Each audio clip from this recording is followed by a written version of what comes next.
Muy bien, pues estamos ya en el capítulo 21.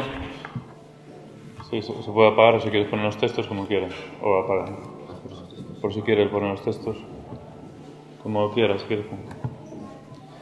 Capítulo 21 del libro de Juan, es decir, el último capítulo. Estamos acabando. No vamos a terminar hoy el libro.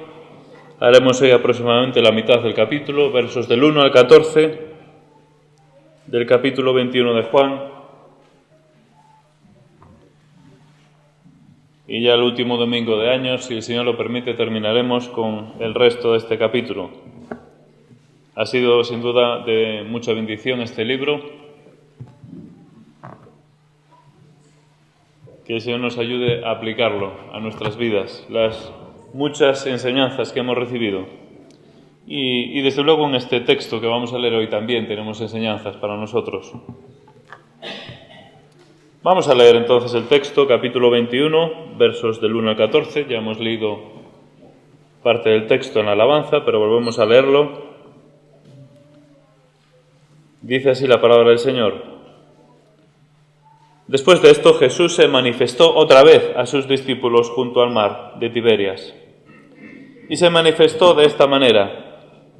Estaban juntos Simón Pedro, Tomás llamado Dídimo, Natanael el de Caná de Galilea, los hijos de Zebedeo y otros dos de sus discípulos.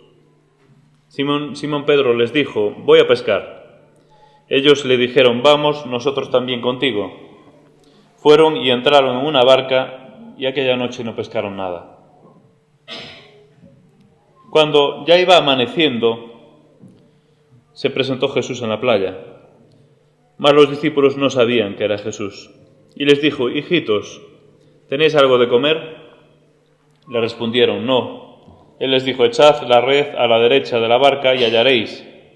Entonces la echaron y ya no la podían sacar por la gran cantidad de peces. Entonces aquel discípulo a quien Jesús amaba dijo a Pedro: es el Señor. Simón Pedro, cuando oyó que era el Señor, se ciñó la ropa porque se había despojado de ella y se echó al mar. Y los otros discípulos vinieron con la barca arrastrando la red de peces, pues no distaban de tierra sino como 200 codos. Al descender a tierra vieron brasas puestas y un pez encima de ellas y pan. Jesús les dijo: traed de los peces que acabáis de pescar.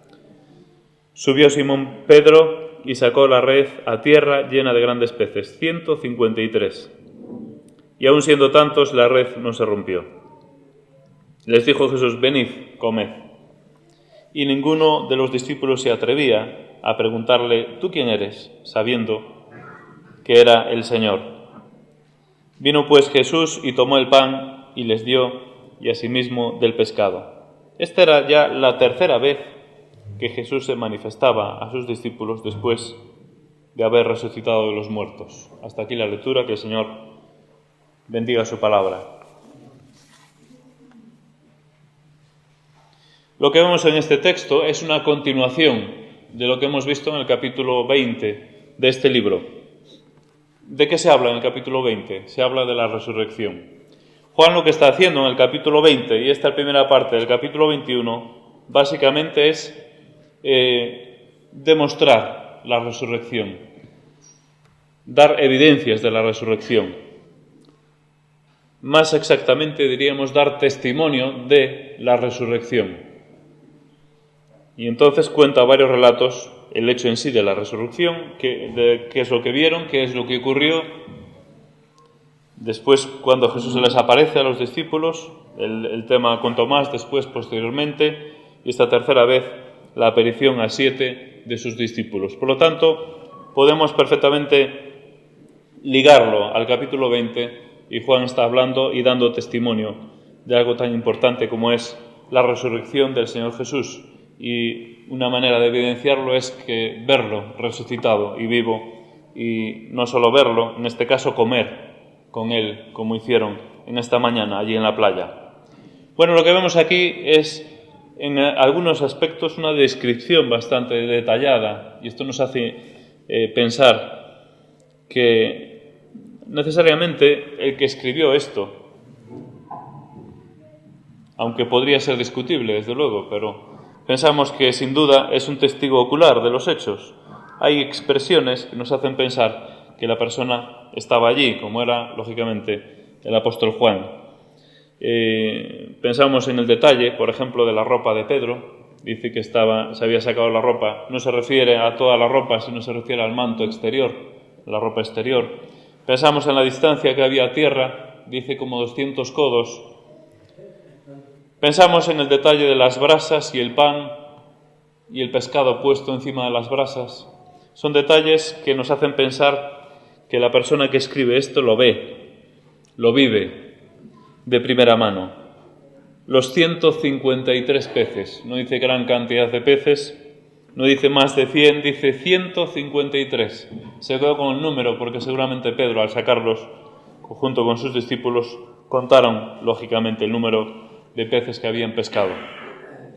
No eran peces pequeños, sino que eran peces grandes. Bueno, vemos una descripción precisa de lo que allí ocurrió. No nos describe todos los detalles, pero sí algunos de los detalles. Por lo tanto, la descripción de un testigo ocular. Juan insiste mucho en esto, y el libro de Juan es precisamente un libro de testimonio. Es un libro en el que Juan escribe algo de lo que fue testigo. Por ejemplo, si vamos al capítulo 19, verso 35, él dice, el que lo vio, allí está hablando cuando Jesús fue entregado, si mal no recuerdo. El que lo vio, dice, da testimonio, su testimonio es verdadero, él sabe que dice la verdad para que vosotros también creáis. Juan es un testigo ocular que vio todas estas cosas, vivió todas estas cosas. Y lo dice más, de forma más precisa, allí en 1 Juan, en su epístola, primera epístola, capítulo 1 y verso 1. Allí está hablando de lo que vivió con el Señor Jesús y cómo Él es testigo y cómo Él escribe las cosas que vio. Pero fijaros de la forma en que lo dice. 1 Juan, capítulo 1, versos del 1 al 4, dice, lo que era desde el principio, lo que hemos oído, lo que hemos visto con nuestros ojos, lo que hemos contemplado y palparon nuestras manos tocante al verbo de vida. Fijaros qué expresión. Un testigo ocular de primera mano, que comió con el Señor, que tocó al Señor, que recostaba su cabeza sobre el pecho del Señor. Dice el verso 2, porque la vida fue manifestada y la hemos visto y testificamos y os anunciamos la vida eterna, la cual estaba con el Padre y se nos manifestó. Lo que hemos visto y oído, eso os anunciamos, para que también vosotros tengáis comunión con nosotros, y nuestra comunión verdaderamente es con el Padre y con su Hijo Jesucristo. Estas cosas os escribimos para que vuestro gozo sea cumplido. Esto está hablando en la epístola universal de Juan, que escribe, ¿verdad? Pero perfectamente podemos ligarlo a su Evangelio. Juan es un testigo, y lo que escribe es lo que vio, es lo que oyó, es lo que vivió, es lo que palpó, como dice aquí, ¿verdad? Entonces, es una demostración, una evidencia de la resurrección del Señor Jesús. Y este es el motivo principal de toda esta, iba a decir de este capítulo y el anterior, sino de todo el libro. Todo el libro está escrito para dar testimonio de la verdad, para dar testimonio del Señor Jesús. Bueno, en este texto vemos cómo Pedro decide ir a pescar. Muchos han interpretado esto y aún lo siguen haciendo, lo cual pienso que es discutible, como si fuera una forma de abandonar, de desánimo, de arrojar la toalla, ¿verdad? Eran discípulos del Señor, les había enseñado durante 3 años, tenían que hacer lo que tenían que hacer, entonces dice, bueno, ¿cómo es que se van a pescar? Podríamos pensar si realmente es correcta esta interpretación, si esto implica o esto conlleva un desánimo por parte de los discípulos, un arrojar la toalla, dejar todo atrás. Bueno, yo quiero pensar que no. Y lo digo por lo siguiente. Y hay varias cosas que me hacen pensar que no es así. En primer lugar, se nos dice que estaban juntos. Por lo tanto, no estaban cada uno por su lado. No habla de dispersión, aunque no eran todos. Se habla de 7 de ellos. tenemos que pensar que todavía no habían sido comisionados. Y tal vez lo más obvio, porque el Señor Jesús cuando aparece en la playa les pregunta, ¿tenéis algo de comer? Y ellos que responden, no. ¿Qué iban a hacer si no tenían de comer? Yo creo que se fueron directamente a pescar porque tenían necesidad de buscar para comer. Creo que no podemos censurarlos por esto en sí. Ahora, hay algo interesante que encontramos en el libro de Marcos y que nos hace pensar qué es lo que hacían allí en Galilea. Vale, podíamos pensar que ellos eran oriundos o eran galileos, por lo tanto es lógico que fueran por un lado a Galilea, pero podemos pensar también que estaban en Galilea porque estaban obedeciendo al mandato que les había expresamente hecho el Señor. En Marcos 14, 28, poco antes de que el Señor fuera entregado, Él les dice, fijaros, pero después que haya resucitado, iré delante de vosotros a Galilea. Pero después que haya resucitado, iré delante de vosotros a Galilea. Es decir, le está diciendo que los iba a ver después en Galilea. Justo es en el contexto cuando allí anuncia la negación de Pedro y todo eso. Es decir, ese día mismo, ¿verdad? Esa noche, había de ser entregado. Si vamos un poquito más adelante, en el capítulo 16 de Marcos y el capítulo 7, vemos la orden expresa que les da el ángel a las mujeres, en este caso. Marcos 16, 7 dice, pero id, decid a los discípulos y a Pedro que él va delante de vosotros a Galilea. Allí le veréis, como os dijo. Aparte dice como os dijo, recordando el texto anterior. Este es el anuncio que el ángel da a las mujeres. Id, decid a sus discípulos y a Pedro que él va delante de vosotros a Galilea. Allí le veréis. Entonces, ¿qué hacían los discípulos en Galilea? Pues yo quiero pensar que estaban obedeciendo al mandato del Señor.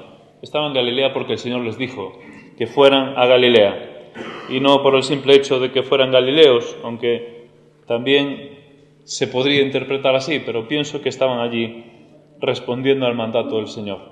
Y el hecho de pescar en sí es para cubrir una necesidad bastante obvia, como es el hambre. Creo que por este hecho en sí no podemos censurarlos. Bueno, Mar de Tiberias es lo mismo que el lago de Genesaret y lo mismo que el Mar de Galilea, ¿vale? Que aparece con distintos nombres. El Mar de Tiberias es el Mar de Galilea, aunque aquí aparece mencionado como el Mar de Tiberias. ¿Qué más cosas vemos en esta historia? Vemos cómo se presenta Jesús. Juan encabeza y termina este texto hablando de que es la tercera vez que Jesús se manifiesta a sus discípulos, que Jesús se hace visible. Y dice de la manera en que se hizo visible. ¿Cómo se manifestó Jesús a sus discípulos? Y aquí vemos de forma especial el cuidado que tiene Jesús con sus discípulos. Y yo he notado 4 cosas. Podemos pensar en muchas más. Pero he notado 4 cosas que me llaman la atención y que no eran muy habituales, algunas de ellas, en cuanto a las cosas que dice Jesús. La primera de ellas es precisamente la forma en que les llama. Solo aparece otra ocasión en la que Jesús se refiere a sus discípulos con este término, hijitos. Hijitos. Literalmente es paidion, que es niño pequeño. Niño pequeño se utiliza para hijo, pero expresamente este término, hijitos, se refiere a niños pequeños. Solo está mencionado en Juan 13:33.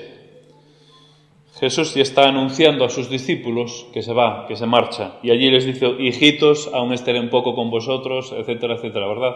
Recordáis después lo que viene el 14, le explica, me voy, pero no os dejaré huérfanos, voy a preparar lugar para vosotros, y si me fuere os envié todo ese anuncio. Él les llama allí también hijitos.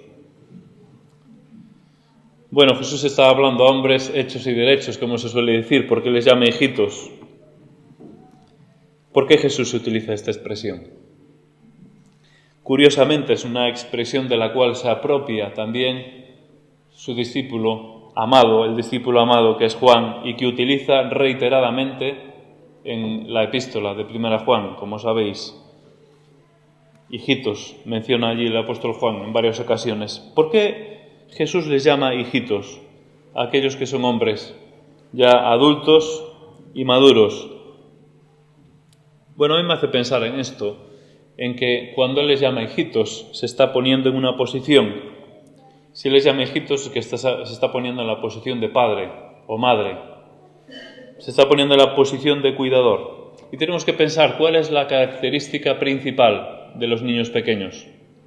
¿Cuál es la principal característica? La principal característica es que necesitan que alguien los cuide. No podemos dejarlos solos, los niños pequeños. Niños pequeños. ¿Quién deja a un niño pequeño solo en la carretera? Tenemos que ir de la mano con ellos o vigilarlos. Los padres, sabéis que cuando nuestros niños son pequeños siempre estamos pendientes de que nos salgan por la puerta, ¿verdad? Y aquí cuando termina el culto suelen hacer aquí los niños un recorrido corriendo, pero claro, si salen fuera, cuidado. Ya estamos preocupados. Los niños pequeños se caracterizan por esto, porque necesitan cuidado. El Señor Jesús llama a sus discípulos hijitos, porque tal vez llamándoles hijitos está enseñándoles algo. Está diciéndole, está hablándoles, enseñándoles que necesitan saber, que necesitan ser cuidados por el Maestro, por el Padre, por Él mismo, ¿verdad? Un niño pequeño no es independiente, no puede vivir solo, necesita a su madre, necesita a su padre, necesita a su cuidador. Jesús les está diciendo a sus discípulos que le necesitan. Hijitos. ¿Qué más cosas vemos aquí en este texto acerca del cuidado que tiene Jesús de sus discípulos? Juan dice, se manifestó de esta manera. Jesús, ¿cómo se manifestó? ¿Cómo se presentó? Se presentó también como guía, en este caso guía para la pesca. Echar la red a la derecha de la barca y allí encontraron gran cantidad de peces. Estaban toda la noche pescando y no habían pescado nada. La pesca, cuando no tiene resultados, es muy frustrante. Yo la verdad que muy pocas veces fui a pescar, salvo que estuve 3 meses como marinero, pero más de jovencito, pues con mi hermano, mi primo y algún amigo más íbamos a pescar. Y para pescar hay que madrugar mucho. Bueno, en este caso ni siquiera madrugar, se pasaban la noche pescando. Y había días que no se pescaba nada, era muy frustrante el pescar, estar allí horas y horas, ir preparados y no pescar nada. Profesionales de la pesca y no pescaron nada. Jesús no era un experto marinero. Humanamente hablando, seguramente no tenía ni idea o poca idea de pescar. Tendría seguramente más idea de carpintería, porque sabemos que fue su profesión, o por lo menos parcialmente, no sabemos exactamente todos los detalles, pero en todo caso fue carpintero. Sin embargo, Jesús les guía y les dice echar la red a ese lado. Alguien había dicho, no, es que vio allí que los pescados saltaban por el agua y estaba viendo los pescados. Bueno, es un poco absurdo, ¿verdad? Si no los veían los pescados ellos mismos que estaban en la barca. Bueno, obviamente estaba demostrando aquí su poder, estaba demostrando de alguna forma también su deidad, teniendo control sobre todas las cosas, estaba haciendo un milagro delante de sus ojos. Pero estaba de forma especial sirviendo de guía en algo que no era lo suyo, ¿verdad? Y Pedro podía pensar, pero maestro, como ya en otra ocasión, ¿verdad? Hay otra pesca milagrosa, que el Señor interviene, en este caso está en la barca. Y Pedro parece que quiere insinuar, el maestro, llevamos pescando y no pescamos nada, que llevo toda la vida en esto, me vas a enseñar tú cómo se pesca. Bueno, este es otra ocasión, ¿verdad? No parece que haya esto de fondo, sin embargo, está claro que le hicieron caso y echaron la red allí donde les dijo, aún antes de saber que era el Señor, porque todavía no lo sabían. Juan después les dijo, ¿verdad? Él le dijo a Pedro que era el Señor, es el Señor.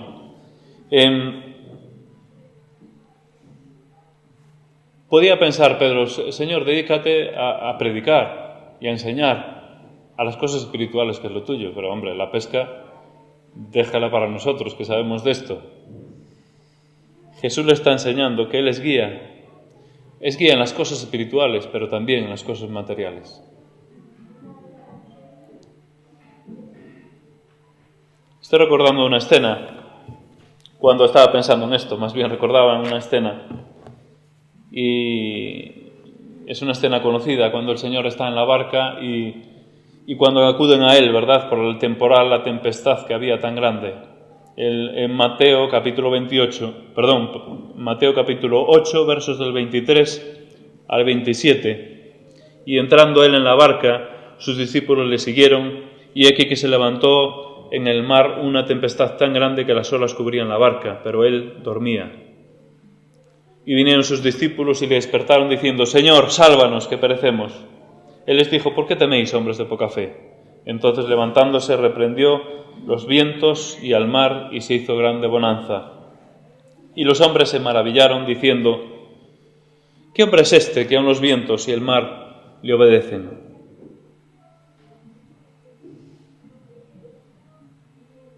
El cuidado del Señor implica guía en nuestras vidas, pero es un cuidado, podemos decir, integral, total. Cubre todas las áreas de nuestra vida. En aquel caso, los discípulos del Señor, su función principal era predicar el Evangelio. Para eso vino. Él lo dice, ¿verdad? Vino a predicar el Evangelio y vino a cumplir la misión principal suya, que era dar su vida en la cruz de Calvario. Esa es la misión. Ese era el motivo de venir del Señor Jesús. Su función no era ni pescar, ni preparar el desayuno a sus discípulos, como vamos a ver, ni calmar tempestades. Sin embargo, el cuidado del Señor es integral. Y esto nos hace pensar que en nuestras vidas también es un cuidado integral, total. Y sirve de guía en los aspectos espirituales, que a nosotros nos gusta tanto separar de los materiales. Sin embargo, aquí vemos cómo es un todo. Estaba el Señor y suplía sus necesidades en todos los niveles. Normalmente tendemos en nuestra vida a separar las cosas espirituales a un lado y las cosas materiales a otro lado. Creo que realmente hemos de considerar al Señor como un todo en nuestra vida y afecta a toda nuestra vida, desde las cosas más pequeñas.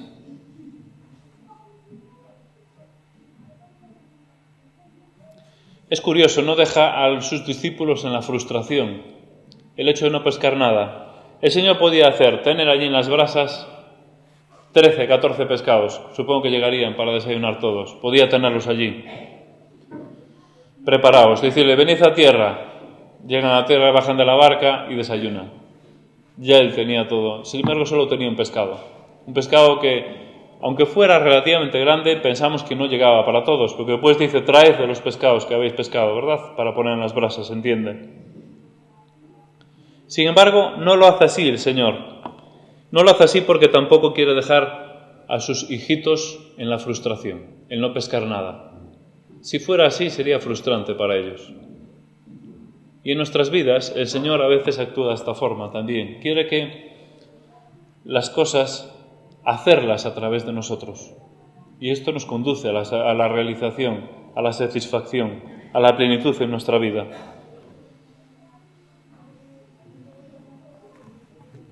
Permite que sean ellos quienes pesquen, aunque Él les indica dónde están los peces. ¿Cómo se manifestó Jesús a sus discípulos? Con este aspecto de padre, cuidador, paternal, maternal, como una nodriza, dice el apóstol Pablo, ¿verdad?, que cuida a sus propios hijos, hablando, creo que es a los tesalonicenses, si mal no recuerdo, ¿verdad?, habla de ese cuidado. Así se presenta el Señor. Es guía, indicando que es guía en todas las áreas, no solo en los aspectos espirituales de la vida, pero Jesús se presenta como aquel que provee, como les trae provisión, una provisión abundante, porque aquí se habla de 153 peces, y cuando se menciona así es que era un número poco habitual, y menos cogerlo con una sola red. Lo lógico sería que se rompiera esa red. Parte del milagro es que precisamente la red no se rompió.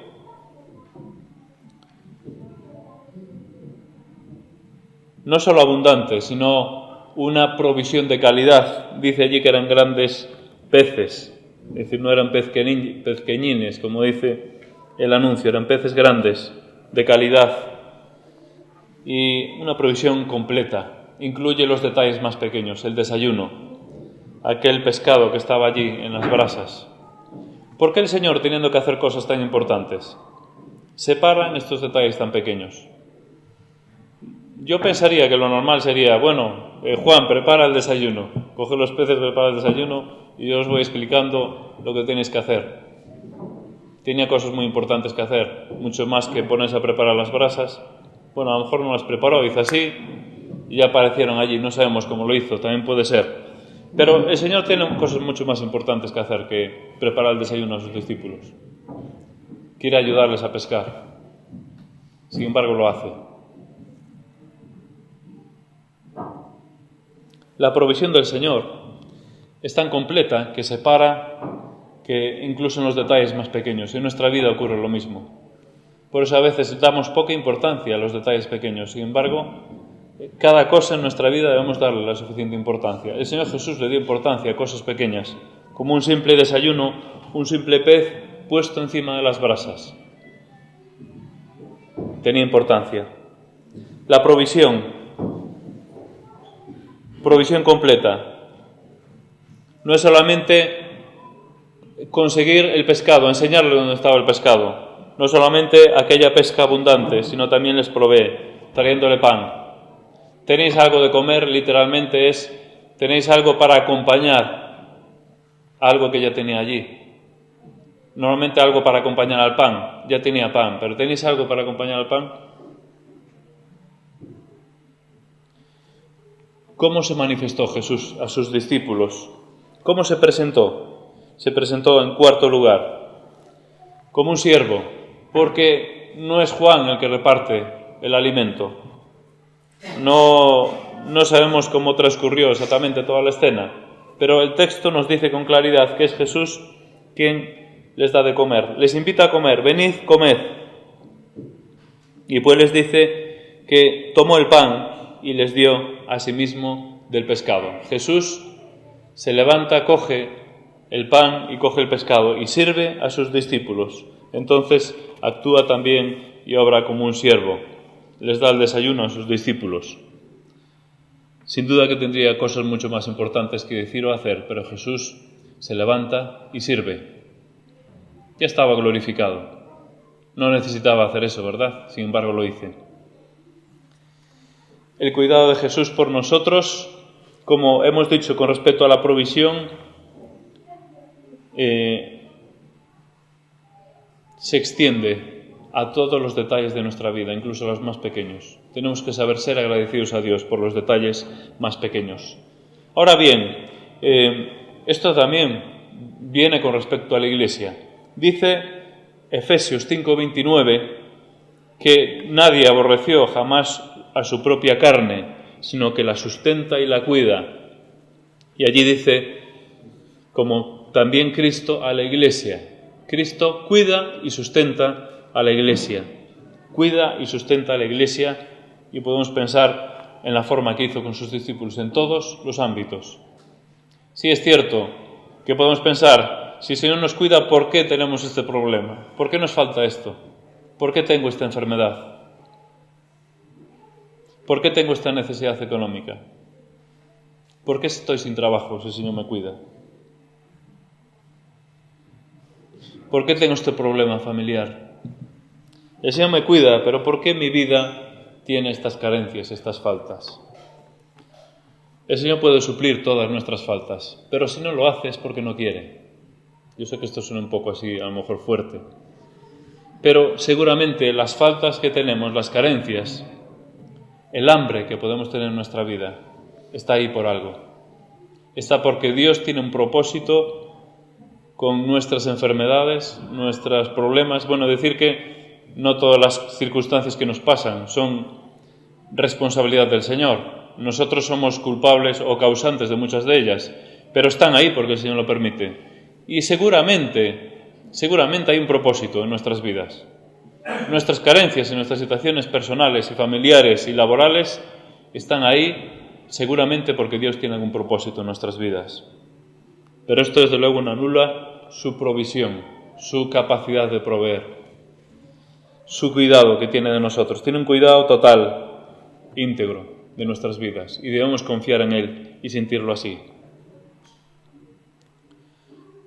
Nadie, dice, aborreció jamás su propia carne, sino que la sustenta y la cuida, como también Cristo, a la Iglesia.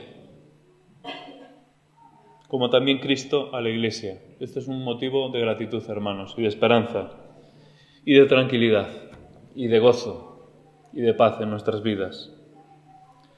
Llama en este texto la atención, y de hecho lo puse como cabecera en las hojas que se os han repartido, el hecho de que Pedro se echa al agua al ver al Señor. Es el Señor, de repente se echa al agua. La barca allí iba hacia tierra, ¿qué necesidad tenía de mojarse, de echarse al agua? Seguramente empaparse de arriba abajo. Puede que no hubiera mucha profundidad, pero si hablamos de 100 metros de distancia, que era la que estaba la barca, lógicamente, seguramente tendría que cubrir, aunque no sabemos ahora si el lago de Genesaret era muy profundo o no, pero seguramente cubría, y Pedro llegó empapado.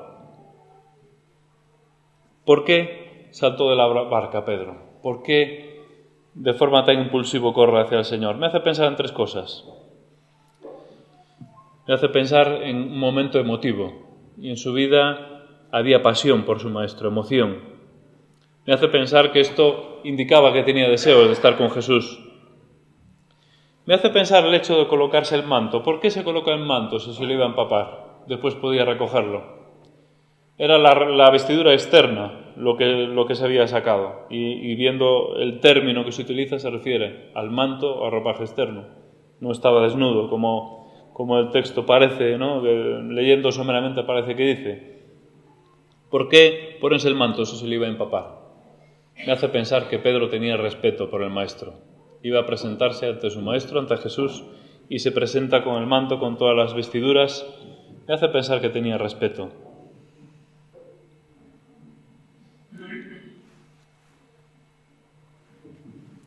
Creo que en alguna forma debemos, o sería bueno, que cogiésemos un poco, que se nos pegara un poco de esta pasión que tenía Pedro por el Maestro, esta emoción de querer verlo, de querer ir a Él. Ahora hablaremos un poco más de eso. Terminamos este texto pensando en algo que nos choca un poco, en ese versículo que dice aquí Juan, que dice, un poco extraño, ¿verdad? Dice, nadie se atrevía a preguntarle, ¿tú quién eres?, sabiendo que era el Señor. Bueno, por lo que dice este texto, parece que aún tenían algunas dudas los discípulos. Sabían que era el Señor, pero, dice, no se atrevían a preguntarle, ¿tú quién eres? Parece como si la presencia de Jesús fuese distinta. Podemos entrever cierta duda, ¿no? Bueno, y yo creo que ya lo comentamos alguna vez, pero el hecho de que Jesús se presentara con un cuerpo glorificado, obviamente su aspecto no era exactamente igual que el anterior, era la misma persona, pero no es la misma una persona que está con un cuerpo mortal, como tenía el Señor Jesús antes de ser resucitado, que era un cuerpo ya glorificado. Esto lo dice un poco, y podemos leerlo, el apóstol Pablo en 1 Corintios 15, habla un poco de esto, para entender un poco cómo era el cuerpo del Señor. Pero sí que había diferencias, era un cuerpo distinto, aunque era el mismo, pero no es lo mismo un cuerpo enfermo, un cuerpo dolido, con dolor, como tenía Jesús, un cuerpo que había pasado por la angustia, a un cuerpo glorificado, como el que estaba ahora ante sus ojos. Sabían que era el Señor, pero había en él algo distinto. Allí en 1 Corintios 15, versos del 40 al 49, dice así el apóstol Pablo, hablando de la diferencia de los cuerpos glorificados a los cuerpos no glorificados o terrenales. Dice, hay cuerpos celestiales y cuerpos terrenales, pero una es la gloria de los celestiales y otra la de los terrenales. Una es la gloria del sol y otra la gloria de la luna y otra la gloria de las estrellas, pues una estrella es diferente en otra en gloria. Así también en la resurrección de los muertos se siembra en corrupción, resucitará en incorrupción. Se siembra en deshonras, resucitará en gloria. Se siembra en debilidad, resucitará en poder. Se siembra cuerpo animal, resucitará cuerpo espiritual. Hay cuerpo animal, dice, y hay cuerpo espiritual. Así también está escrito, Fue hecho el primer hombre, Adán, alma viviente, el postrer Adán, espíritu vivificante. Mas lo espiritual no es primero, sino lo animal, luego lo espiritual. El primer hombre es de la tierra, terrenal, el segundo hombre, que es el Señor, es del cielo. ¿Cuál el terrenal? Tales también los terrenales, y cuál el celestial? Tales también los celestiales. Así como hemos traído la imagen del terrenal, traeremos también la imagen del celestial. Es decir, hay una diferencia sustancial en un cuerpo resucitado, glorificado, porque es un cuerpo gobernado por el Espíritu. Es lo que el apóstol Pablo, el cuerpo espiritual. El cuerpo carnal, el soma, es el cuerpo anterior, ¿verdad? Es el cuerpo que está sujeto a muerte, es el que tenemos nosotros. Es el cuerpo que tiene células que nacen pero que mueren, sujeto a enfermedad, sujeto a debilidad. En ese cuerpo también estaba el Señor Jesús. No estaba en pecado, pero sí estaba en debilidad. Sí estaba expuesto a enfermedades. Sí estaba expuesto a cansancio, a resfriados, a una serie de circunstancias. Sí sus células también se morían, otras nacían. Sin embargo, cuando resucita con un cuerpo glorificado, un cuerpo espiritual, un cuerpo neumático, literalmente.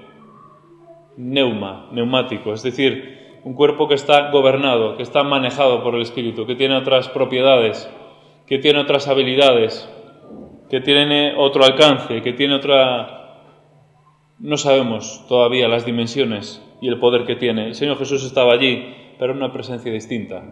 El apóstol Juan dice, precisamente al principio de su carta, dice, vimos su gloria como del unigénito del Padre. Posiblemente en ese momento estaba pensando allí, después de la resurrección, en la gloria que tenía aquel cuerpo resucitado del Señor Jesús. Y terminamos con una brevísima reflexión y con un texto, y es que Pedro se lanzó al agua cuando vio al Maestro, no le importó mojarse, porque tenía deseos de verle, y tenemos que preguntarnos, y te pregunto y me pregunto, ¿cuándo fue la última vez que te echaste al agua al ver a Jesús? Y daba igual que te mojes o mojarte, porque lo que querías era ver y estar con el Señor. ¿Cuándo fue la última vez que te emocionaste con el Señor? Porque sabías que Él tiene lo mejor para tu vida, sabías que este mundo no puede darte nada de lo que Él te da, solo frustración, solo vaciedad. ¿Cuándo fue la última vez que te sentiste incapaz de vivir sin el Señor? Porque te habías dado cuenta de que Él te cuida como nadie. Esto es precisamente lo que hace un niño pequeño con su padre, con su madre. Se siente incapaz, se siente dependiente.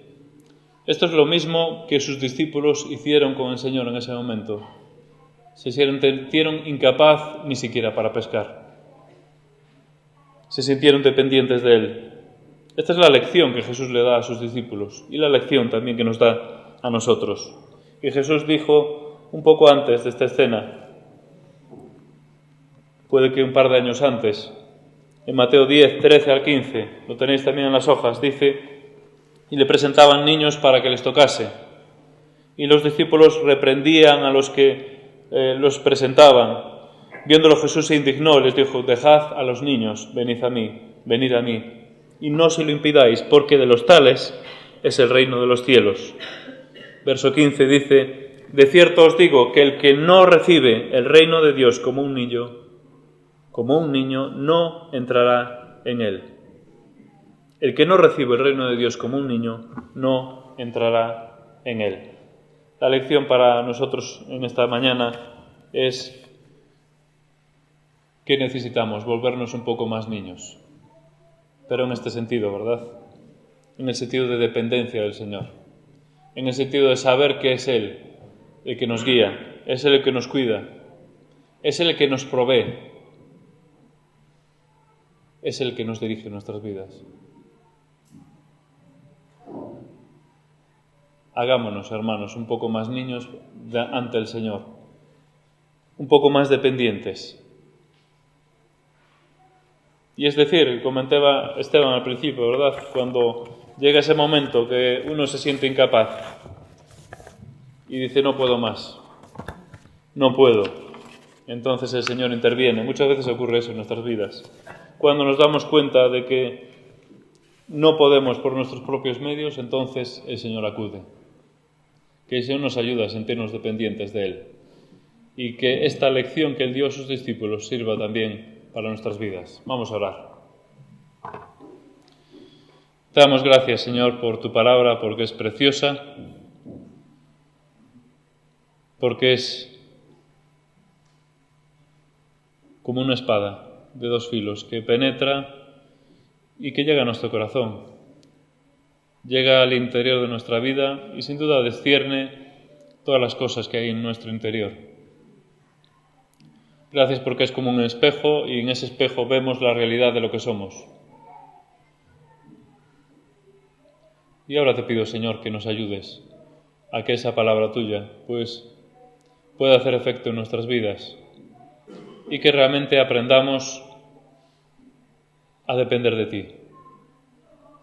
Aprendamos a hacernos un poco más ignorantes ante ti. Aprendamos a hacernos un poco más torpes ante ti. Que nos ayude, Señor, a aprender a hacernos un poco más débiles ante ti. Porque realmente lo somos débiles, somos torpes, somos ignorantes. Sin embargo, si vamos a ti, tú puedes hacernos útiles para ti. Tú puedes hacer que nuestras redes se llenen. Te pido, Señor, que nos ayudes en esta mañana a que esta enseñanza cunda en nuestras vidas y a que sepamos ponernos en tus manos como si fuésemos niños. Te lo pido en el bendito nombre del Señor Jesús. Amén.